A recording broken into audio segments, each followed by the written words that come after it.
السلام علیکم. Independent journalism کو سپورٹ کریں. اس ٹک ٹاک اکاؤنٹ کو فالو اور لائک کریں. ویسے تو مجھے سمجھ نہیں آتی ہے، پتہ نہیں 100 200 250 بندہ لائک کرتا ہے، اس کے بعد وہ رک جاتا ہے. مجھے پتہ نہیں وہ کیسے، اگر کوئی صاحب ہیلپ کر سکے کہ how you can reach out. Basically reaching out کا ہے. مجھے یہ نہیں ہے کہ میری ویڈیو کو زیادہ سے زیادہ لوگ پسند یا لائک کریں یا میرے فالوور جو ہیں ملینز کے اندر ہوں. بس اتنا ہے کہ جتنے بھی لوگ اس کو سنیں اور آگے اگر سمجھتے ہیں کہ اس کو فارورڈ کریں تو ڈو دیٹ. پہلی چیز یہ ہے.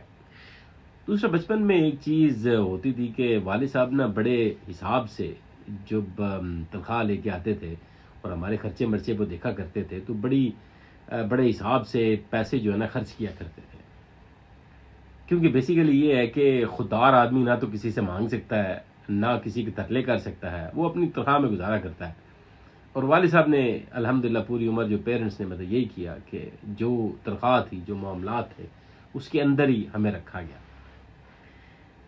اب آج کے سیناریو کو دیکھ لیا جائے، جو ادارہ اپنے آپ کو اس ملک کا کرتا دھرتا کہتا ہے کہ میں کوئی تو کرتا دھرتا ہوں، تو مجھے شک ہونے لگ پڑتا ہے کہ حلال کی کمائی اگر بندے نے کمائی ہو، حلال کی کمائی اگر بندے نے کمائی ہو تو وہ ایک ایک پینی کی بڑی قدر کرتا ہے. وہ یہ نہیں کر سکتا کہ اربوں روپے الیکشن کے اوپر لگا کے عوام کے منڈیٹ کو وہ چوری کر دے اور ایسی سٹیج کے اوپر ہم لا کے کھڑا کر دے جہاں ہم آج سے 2 سال پہلے تھے. مجھے تو کوئی اس کو بولو کہ ہجانی سی کیفیت میں ڈال دیا ہے. حلال کے پیسے ہوں نا تو پھر بندہ کہتا ہے یار بس حلال کے پیسے لگ گئے ہیں، ابھی یہ کہ اور خرچہ مت کرو، ابھی یہ کہ ملک کی ترقی کے لیے پیسے لگاؤ. اصل میں جب انسان کے منہ کو خون لگ جاتا ہے، حرام لگ جاتا ہے، تو پھر یہ ہے کہ اس کو اس سے غرض نہیں ہے کہ پیسے کتنے خرچ ہو رہے ہیں یا کہاں پیسے جا رہے ہیں اور کس پہ پیسے لگ رہے ہیں. ہم پہلے سمجھا کرتے تھے سیاستدان کرپٹ ہیں، ہم ان کو برا بلا کہتے تھے 80s 90s کے اندر. ایون جب بھٹو کو پھانسی وغیرہ لگائی گئی تو اتنے لوگ نہیں نکلے. اس میں زیادہ تر میں بھی یہ سوچتی ہوں کہ کرپٹ آدمی تھا، 2 نمبر آدمی تھا، اس کے معاملات ہوئے، چیزیں ختم ہو گئی، لگ گیا پھانسی، ٹھیک ہے. ضیاء صاحب آئے، انہوں نے جناب ایک ہمیں لال بتی کے پیچھے لگا دیا تو ہم لگے رہے. تو آج جو ہے میڈیا اور سوشل میڈیا اسپیشلی میں اس کی بات کروں گا، اتنا وائبرنٹ ہے اور اتنا فری ہے کہ آپ کوئی چیز چھپا نہیں سکتے، آپ کسی کو فدو نہیں بنا سکتے. سب سے بڑی مثال یہ ہوتی ہے کہ دیکھیں آپ کا حق اور سچ کا پیغام جو ہے وہ ہر جگہ پہنچ جاتا ہے. وہ جس طرح ہم سنا کرتے ہیں کہ ایک وقت آئے گا جب مسلمانوں اور نان مسلم میں لڑائی ہوگی تو وہ پتھر کے پیچھے بھی نان مسلم چھپا ہوگا تو پتھر بول کے کہے گا کہ یہ چھپا ہوا ہے. ٹھیک ہے. آج کے سوشل میڈیا کے اندر ایسی چیزیں ہوئی ہیں جہاں آپ جو تھے خاکی وردی پہن کے کہیں چھپے ہوئے تھے تو سوشل میڈیا نے ہمیں بتایا کہ یہ فلاں جگہ چھپا ہوا ہے، ٹھیک ہے نا، یہ ہے تمہارا مجرم. فلاں جرنیل ادھر چھپا ہوا ہے، یہ ہے تمہارا مجرم، اس کو پکڑو. ٹھیک ہے. ابھی فی الحال جو سچویشن آئی ہے، جو ووٹ ڈلا ہے، اس کے اندر صرف ووٹ سے ہم نے یہ ڈیسائیڈ کیا کہ ہم اگلے 5 سال ہم پہ کون حکمرانی کرے گا. اس کی رسپیکٹ کریں کیونکہ آپ جب وہ چیز آتی ہے، آپ ایک چیز لگا لیں کہ اتنا کچھ ہونے کے باوجود اگر ایک شخص جو ہے جیل میں بیٹھا ہوا جیت چکا ہے اور آپ اس کی جیت کو ایکسیپٹ نہیں کر رہے ہیں تو اس کا یہ ہوا کہ اگر یہی لوگ جنہوں نے ووٹ دیا ہے اور وہ اپنے حق کو مانگنے کے لیے باہر نکلیں گے، آپ نہیں روک پائیں گے. آپ ٹویٹر بند کر دیں کیونکہ بیسیکلی یہ ہے کہ آپ کے پاس پرانے ہتھیار ہیں. جیسے آپ ڈکٹیٹرشپ اپنے کیا کہتے ہیں ادھر ادارے کے اندر آپ نے لگا کے رکھی ہوئی ہے، جو کہ ٹھیک ہے ڈسپلن مینٹین کرنے کے لیے، وہی چیز آپ عوام کے اوپر لگاتے ہیں. عوام بیسیکلی کھلا ماحول ہے ان کا، وہ اپنی کھلے ذہن کے ساتھ، آزادی کے ساتھ اپنے حق کا استعمال کرتے ہیں، انہیں کرنے دیں اور اس کو رسپیکٹ دیں آپ. ورنہ یہ ہوگا کہ آپ کہیں بھی چھپے ہوں گے، یہ جب عوام نکلی تو پھر یہ ہے کہ آپ کے جو رائٹ لیفٹ لوگ ہیں وہ بتائیں گے یہاں یہ چھپے ہوئے ہیں. اور میں یہ بتا دوں کیوں آپ آزمائش میں ڈال رہے ہیں لوگوں کو، مجھے یہ صرف یہ بتا دیں آپ. میرا آپ سے سوال ہے کہ آپ آزمائش میں کیوں ڈال رہے ہیں؟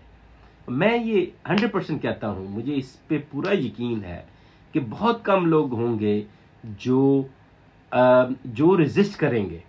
ممکن ہے کچھ لوگ آپ کے خلاف ہو جائیں، زیادہ تر لوگ آپ کے خلاف ہوں گے، کیونکہ یہ ہر بندہ دیکھ رہا ہے.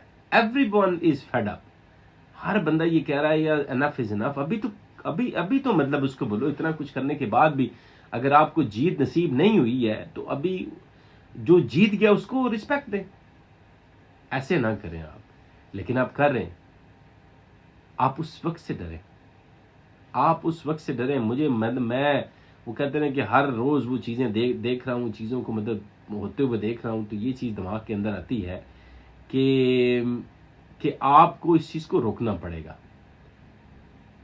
پھر ہم مطلب یہ کہیں کہ 12 پاس بندہ جو ہے وہ سیکنڈ ڈویژن یا تھرڈ ڈویژن میں آپ کے ادارے میں بھرتی ہوتا ہے، اور اس کے بعد یہ ہے کہ وہ اپنی زندگی کی محرومیوں کو جرنیل بن کے یا بریگیڈیئر جرنیل بن کے وہ اپنی محرومیوں کو ختم کرنے کی کوشش کرتا ہے. کیونکہ آپ بیسیکلی کمپیٹ تو کر نہیں سکتے، کیونکہ آپ یہ ہے آپ کمپیٹ نہیں کر سکتے. جب آپ کمپیٹ نہیں کر سکتے تو آپ طاقت کا استعمال کرتے ہیں.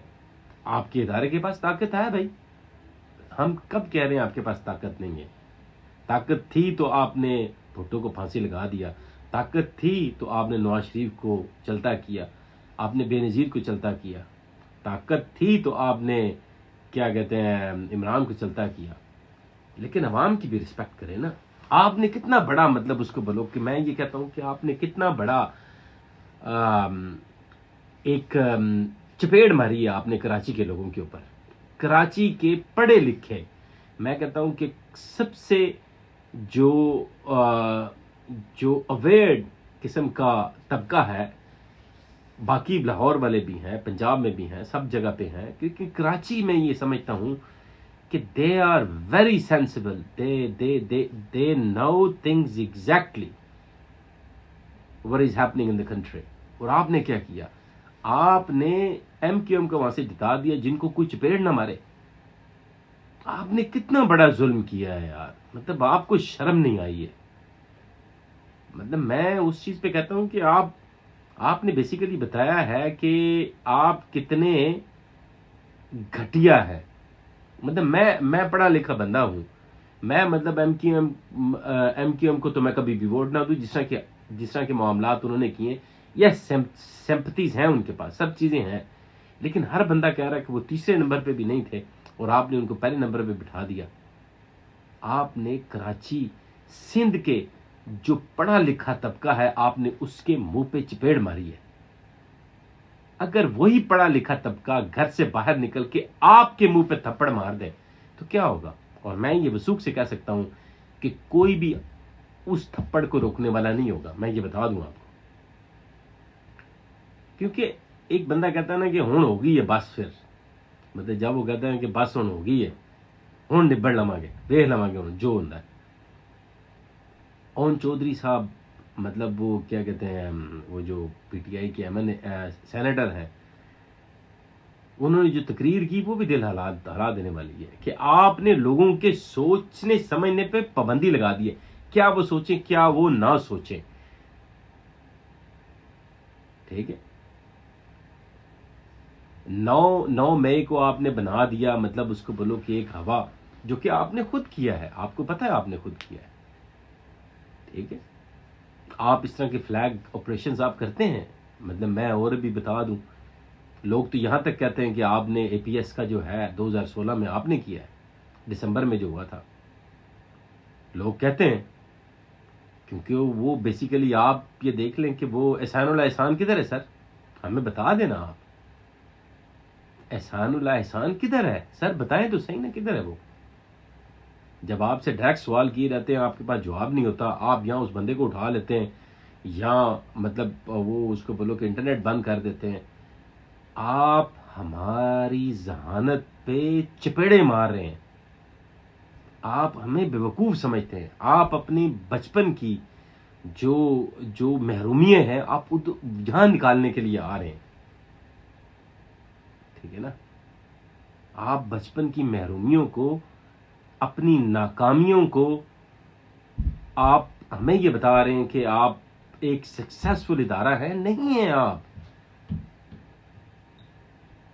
جو آپ جب ایک بندے کا کام جو ہے وہ اینٹ لگانا ہے، اگر وہ اینٹ نہیں لگاتا اور باقی سارے کام کرتا ہے تو your effort is equal to zero. ہمیں اتنا مت کریں آپ. لوگ نکل رہے ہیں، لوگ باتیں کر رہے ہیں، جہاں وزیر اعظم بننے کے لیے تیار کوئی نہیں ہے، یہاں وزارت لینے کے لیے بندہ نہیں ہے، اور جن کا حق بنتا ہے آپ ان کو دے نہیں رہے ہیں. آپ مجھے یہ بتائیں کہ یہ ساری چیزیں کدھر جائیں گی؟ یہ آپ کو بتا دوں 71 تو ہونے والے نہیں ہیں بھائی. ابھی بیسیکلی وہ کہتے ہیں نا کہ بڑا ہو گیا، ملک سے علیحدہ نہیں ہونا، پاکستان رہے گا، لیکن مرمت آپ کی ضرور ہوگی انشاءاللہ. جس کو کہتے ہیں نا کہ مرمت آپ کی دبا کے کریں گے، کیونکہ یہ چیز تو رکنی ہے نا، کہیں تو رکنی ہے، کہیں تو ووٹ کو عزت دینی ہے، کہیں تو میں حکمران ہوں، اگر میں لوگوں کے ووٹ سے کرسی پہ آیا ہوں تو اگر مجھے یہ پتا ہو کہ جیسے خواجہ آصف ہار گیا تھا، آپ نے اگلے دن اس کو جتوا دیا، جب اس کو پتا ہے کہ بوٹ پالش کرنے سے میں نے جیت جانا ہے تو سیالکوٹ کی عوام جائے بھاڑ میں، پھر تو یہ چیز ہوگی نا. لیکن اس کا نقصان کیا ہوگا؟ لوگ آپ سے نفرت کریں گے، اور آپ سے بہت زیادہ نفرت کر رہے ہیں. میں تو کسی فوجی بندے کے ساتھ بیٹھ کے کھانا بھی نہ کھاؤں، مطلب I want to put it this way. ٹھیک ہے، آپ بھیا آپ طاقتور ہیں، میں ڈرتا ہوں آپ سے.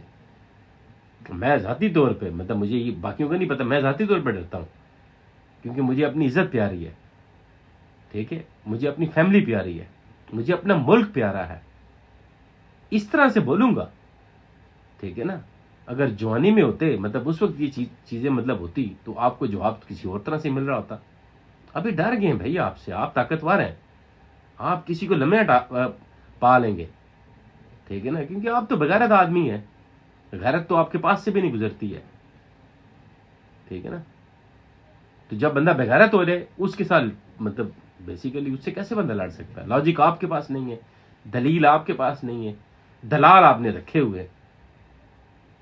بس یہ میں آپ سے کہوں گا، اور پاکستان کو چلنے دیں یار.